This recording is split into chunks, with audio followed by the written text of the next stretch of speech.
Let's go. I wake up to it. Uma grande curiosidade que eu tenho, assim, eu já fui esse rapaz do coletinho ali ajudando, digamos, no banco, sabe? Ali, claro, não segui carreira na área financeira, mas aos 15 anos e alguns meses lá na Caixa Econômica. Mas, tirando isso, assim, eu queria te perguntar quando que você descobriu que sabia cuidar bem do seu dinheiro, sabe? Porque eu tive a experiência de conhecer várias pessoas que trabalhavam com finanças, economistas, mas que, na real, do próprio dinheiro não cuidavam bem, sabe? Não sei se fez sentido o que eu estou falando. Quando que você descobriu que cuidava bem do seu dinheiro? No fundo, assim, eu descobri antes de ir para o mercado financeiro, a minha mãe, né, Dona Rosa, ela só estudou até a 4ª série primária, né? Então, naquela época era assim, difícil as coisas. Eu venho de uma família bastante humilde. Minha mãe estudou até a 4ª série primária. Mas a minha mãe, Renato, ela controla dinheiro e finanças como ninguém. Até hoje, né? Minha mãe tem 75 já. 75 anos agora. Legal. E quando eu for na casa dela, ela tem lá o caderninho, quanto que ela gastou de água, quanto que ela gastou de luz. Ela marca no botijão de gás a data que ela trocou o botijão e quando é que precisa ser trocado de novo. Então, ela sempre dominou as finanças da minha família, né? Então, desde muito cedo, eu aprendi que essa era a forma de fazer, de saber exatamente quanto entra, quanto sai de dinheiro, que o dinheiro ele tem que ser cuidado, você não pode, né? Viver como se não houvesse amanhã, e assim eu aprendi. E no fundo eu penso que quando, até eu chegar, né, na agência bancária, eu fui aprendendo a cuidar de gente. E aí quando eu cheguei ali na posição de gerente geral, eu acho que as duas coisas se uniram, né? Era cuidar de gente e cuidar do dinheiro dessas pessoas.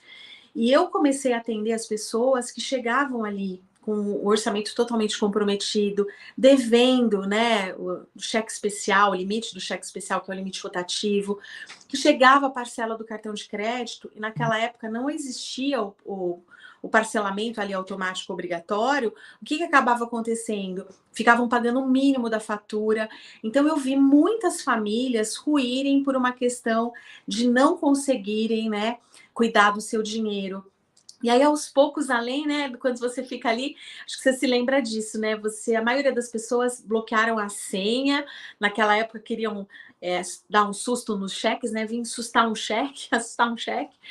E aí eu comecei a conversar com essas pessoas, explicar como elas deveriam ali ter minimamente um orçamento financeiro para entender aquilo que entrava e aquilo que saía.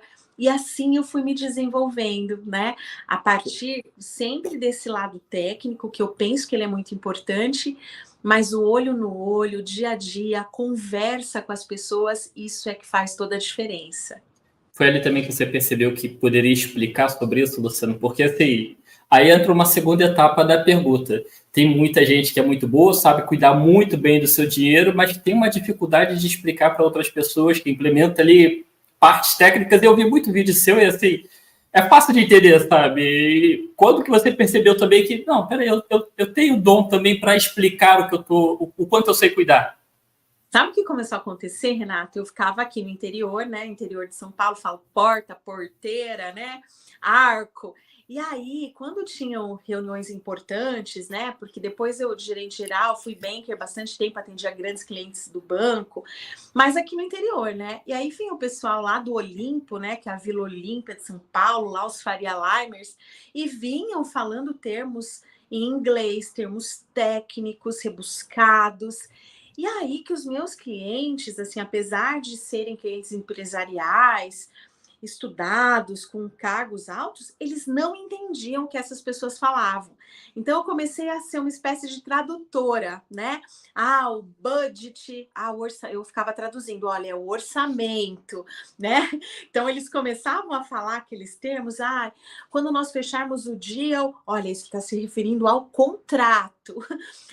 PMT, não, a gente está falando aqui da parcela do seu empréstimo. Então, eu comecei ali, durante todo esse período, né, que eu recebia os especialistas aqui, a atuar como tradutora. E aí eu fui percebendo que realmente as pessoas, elas não perguntavam quando elas não sabiam, mas quando eu explicava de uma forma simples, elas entendiam. É isso! Que legal! Então, legal, eu entendi, né? E foi assim que eu fui aprendendo que não dá para usar economês, termos em inglês. Legal, a pessoa quando fala isso, eu entendi que você sabe, mas aqui, né, a comunicação não flui se as duas partes não conseguirem ter o entendimento do que você está falando. E aí, pessoal, quem estiver aqui assistindo, super recomendo, tá? Na descrição tá as redes sociais da Luciana, tá? Para você acompanhar, tem vídeos lá. Vou deixar também o YouTube aqui também fixado no comentário. Os vídeos estão fáceis de entender, tá? Não vai ter um montão de termo técnico. Claro, vai ter alguns, mas você vai conseguir entender. Let's go. I wake up to a